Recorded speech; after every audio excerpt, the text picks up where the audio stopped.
네, 우리 함께 하나님의 말씀 보도록 하겠습니다. 네, 오늘 함께 나눌 하나님의 말씀은 골로새서 3장 15절부터 17절 말씀입니다. 골로새서 3장 15절부터 17절 말씀입니다.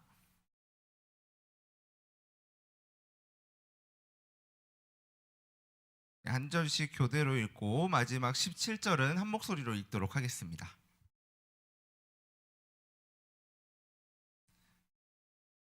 그리스도의 평강이 너희 마음을 주장하게 하라. 너희는 평강을 위하여 한 몸으로 부르심을 받았나니 너희는 또한 감사하는 자가 되라.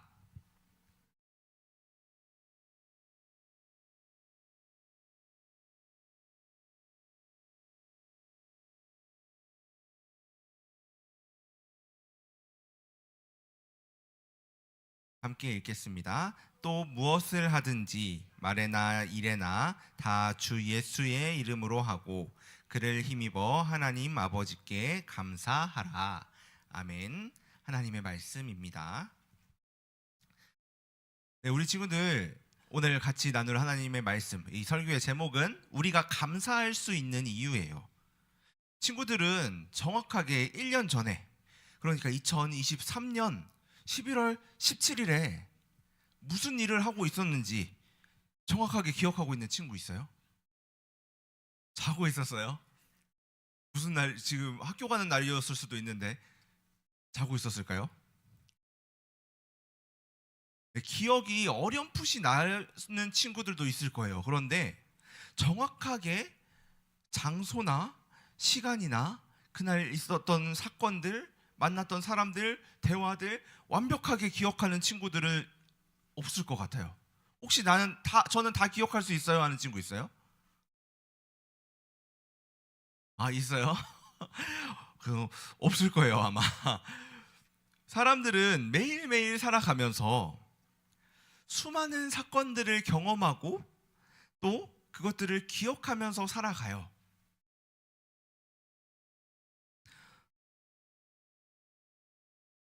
그러는 동시에 또 어떤 일이 있을까요? 이렇게 기억을 하면서 살아가는 동시에 우리는 기억을 잊어가는 일 역시 같이 일어난다는 거죠. 특별한 경험이나 특별한 기억들은 오랫동안 기억되기도 하겠지만 그 기억 역시도 완전하게 기억하고 있지는 않을 거예요. 그리고 이렇게 특별한 기억이 아니라면 조금씩 기억에서 잊혀져 가는 시간들이 굉장히 빠른 속도로 일어나게 될 거예요. 이렇게 사람들은 계속해서 기억하고 또 새로운 것들을 생각하면서 새로운 일들을 맞이하면서 살아가기도 하지만 반대로 많은 것들을 또 잊어가면서 살아가는 거죠. 이것을 우리는 뭐라고 부를까요? 망각이라고 불러요. 망각. 이 망각으로 인해서 우리는 어떤 일들은 흐릿하게 기억하기도 하고 어떤 일들은 완전하게 잊어버리기도 해요. 그런데 이렇게 기억하고 잊혀지는 일들이 반복되는 가운데 우리는 잊지 말아야 할 것이 하나 있다는 거예요. 뭘까요? 이든이 하나님의 은혜를 기억해야 된다는 거예요. 그 은혜를 기억하면 어떻게 될까요? 이든이 감사할 수 있게 되겠죠. 맞아요. 우리는 많은 것들을 기억하고 잊으면서 살아가지만 하나님께서 우리를 지켜주시고 이끌어 오셨던 그 은혜를 기억하면서 살아가야 돼요. 그렇게 되면 자연스럽게 우리는 하나님께서 우리에게 해주신 그 많은 일들에 대해 감사할 수밖에 없어요. 그렇다면 우리는 어떻게 이렇게 하나님께서 우리에게 해주신 그 일들, 은혜를 잊지 않으면서 감사하고 살아갈 수 있을까요? 오늘 말씀을 통해서 함께 이거에 대해서 나눠보면 좋을 것 같습니다. 오늘은 어떤 날이죠? 맞아요. 추수감사주일. 그래서 우리 친구들 간식? 과일도 우리 가져온 친구들도 있고, 위에 대예배실에 보면은 많은 과일들이 하나님 앞에 드려지고 있어요. 오늘은 추수감사주일이에요. 자, 그러면은 이 추수감사주일이 어떤 날인지 설명해 줄 수 있는 친구 있어요?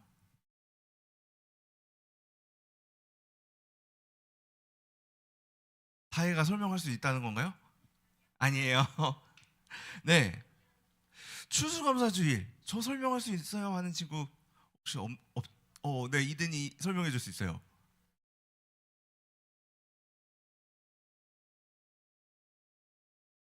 오, 맞아요.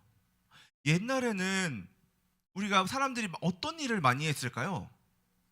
농산일을 되게 많이 했어요. 그래서 봄에는 뭐를 해요? 씨를 뿌려요. 씨를 뿌리고 한 해 동안 열심히 농산일로 수고를 한 다음에 가을이 되면 무엇을 하죠? 맞아요. 추수를 하게 돼요. 친구들, 농사에 있어서 가장 중요한 게 무엇일까요? 농사를 할 때 중요한 요소가 굉장히 많이 있다고 해요. 좋은 품종의 씨앗도 필요하고, 좋은 비료도 필요하고, 또 벌레를 막아주려면 뭐가 필요하죠? 농약도 필요할 거예요. 그리고 사람들의 수고 역시 필요해요. 이렇게 많은 것들이 있지만 농사할 때 가장 중요한 것은 날씨라고 해요. 날씨.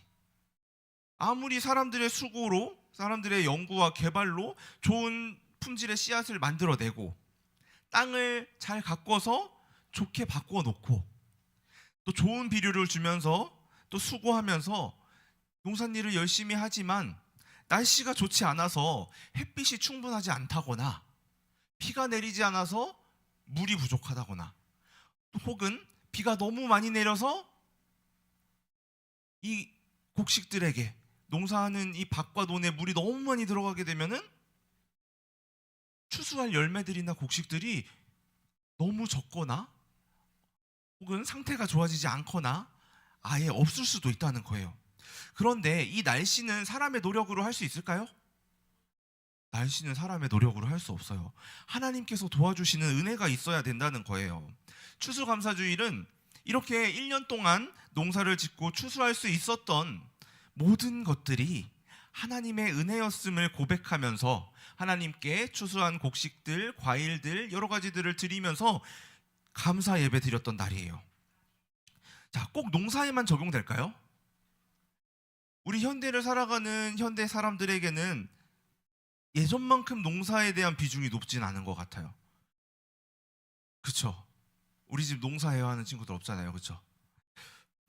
그래서 우리는 우리에게 1년 동안 필요한 것을 공급해 주시고 지켜주시고 우리를 인도해 주신 하나님의 은혜와 사랑에 대해서 기억하고 감사하며 지키는 주일이 오늘 우리가 드리는 추수감사 주일이라는 거예요.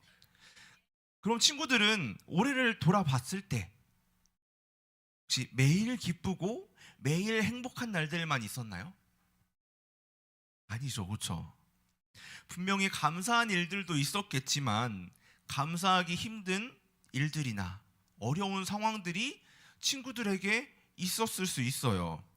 그런데 하나님 나라의 백성은 어떠한 상황에서든지 감사해야 된다는 거예요.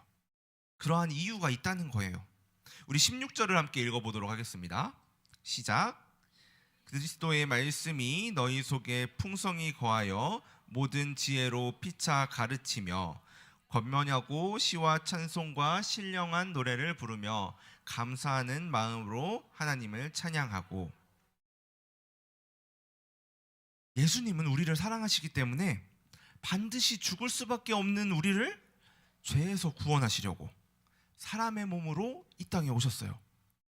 그리고 우리를 구원하시기 위해서 그 하나님께서 계획하신 하나님의 뜻들을 예수님께서 모두 이루셨어요. 어떻게 이루셨죠? 십자가를 통해서 죽으시고 부활하셔서. 그렇죠? 다시 사신 예수님께서는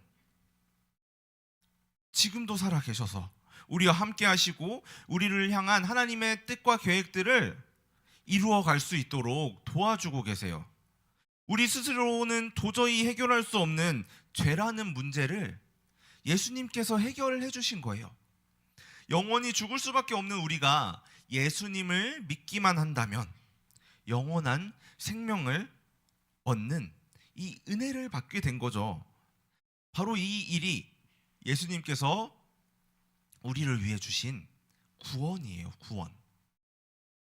그래서 예수님의 말씀, 구원에 이르는 이 지식에 대해서 바르게 아는 것, 그리고 이 은혜에 대한 감격이 우리에게 풍성하게 있을 때 어떤 상황에서도 감사할 수 있다는 거예요. 우리가 읽고 배우는 이 성경 말씀에는 예수님이 누구인지, 우리를 위해 어떤 일을 하셨는지, 그리고 앞으로 우리를 위해 무엇을 하실지에 대한 내용들이 모두 기록이 되어 있어요. 영원한 죽음에 있을 수밖에 없는 우리가 예수님의 이 말씀을 통해 구원받았다는 이 사실들을 알게 된다면, 그래서 그 말씀을 믿고 그 말씀이 우리 안에 풍성하게 있다면 우리는 하나님을 찬양하고 또 감사할 수밖에 없다는 거죠. 우리 이번에는 15절 말씀을 한번 읽어보도록 하겠습니다. 시작. 그리스도의 평강이 너희 마음을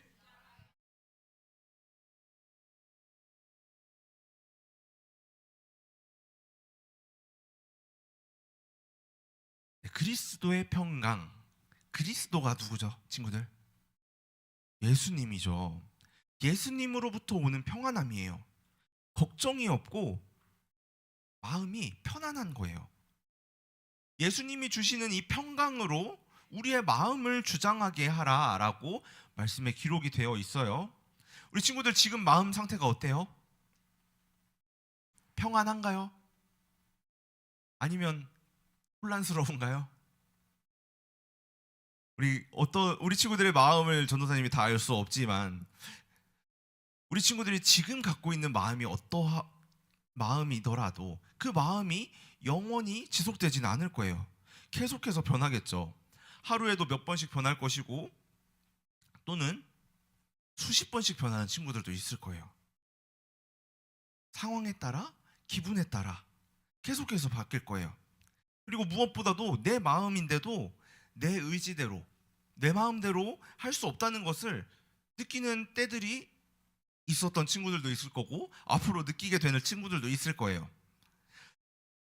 내가 감사하고 싶다고 감사할 수 있고 괜찮다고 생각한다고 괜찮을 수 없다는 거죠. 그래서 조금 걱정스러운 일이 생기면 괜찮아 하고 털고 일어나기보다 먼저 그런 괴로운 일들 때문에 슬프고 우울해지기도 해요. 감사보다 우리의 마음에 원망과 불평이 생기기도 쉬워지고요. 우리의 힘을 의지해서는 이렇게 될 수밖에 없어요. 오늘 말씀, 이 골로새서 말씀은 사도 바울이 기록한 말씀인데, 이 사도 바울은 그래서 우리가 우리의 마음을 내가 주장할 것이 아니라 예수님이 주시는 평강을 가지고 주장해야 된다고 말하고 있는 거예요. 그리스도의 평안은 예수님의 말씀이 우리 안에 풍성하게 있을 때, 예수님의 말씀이 우리 안에 있을 때 주어지는 거예요. 예수님이 주시는 이 평안함이 우리 안에 있을 때 우리 마음이 어떻게 될까요? 변화가 될 거예요. 그래서 어떤 상황에서도 감사할 수 있게 되는 거죠. 우리 마지막으로 17절 말씀을 읽겠습니다. 시작. 또 무엇을 하든지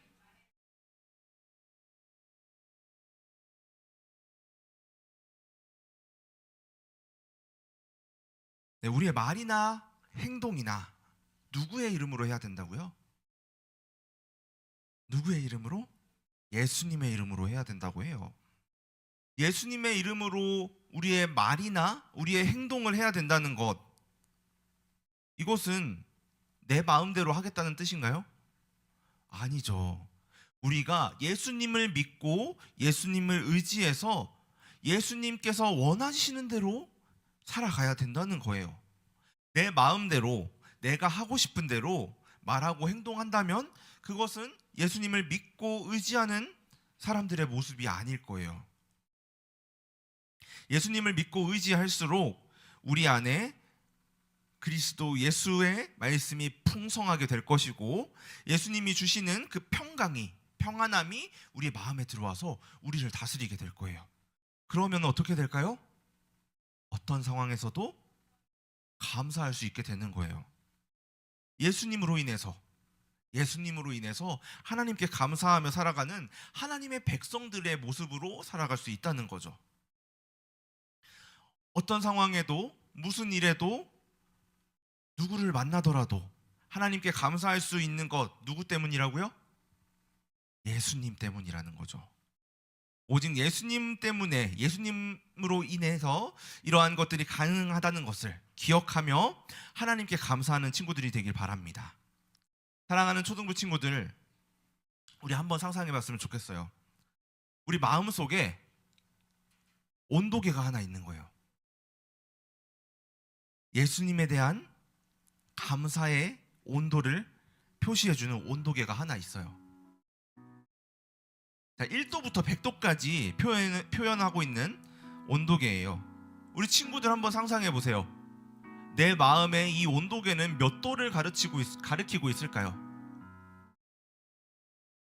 우리가 평소에 늘 불평하고 원망하고 걱정만 가득하다면 감사 온도는 1도에 가까울 거예요. 그렇죠?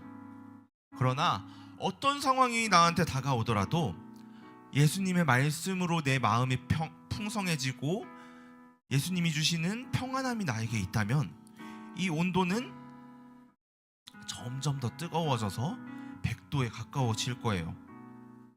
하나님 나라의 백성들은 예수님으로 인해서 매일매일 감사할 수 있는 삶을 살 수 있다는 것을 기억하는 것으로 그치지 않고 그렇게 정말로 살아내는 우리 초등부 친구들이 되기를 예수님의 이름으로 소망합니다. 기도하겠습니다. 사랑하는 하나님, 감사합니다. 예수님을 통해 우리에게 주신 구원의 은혜가 우리에게 감사할 수 있는 이유가 되게 하시니 감사합니다.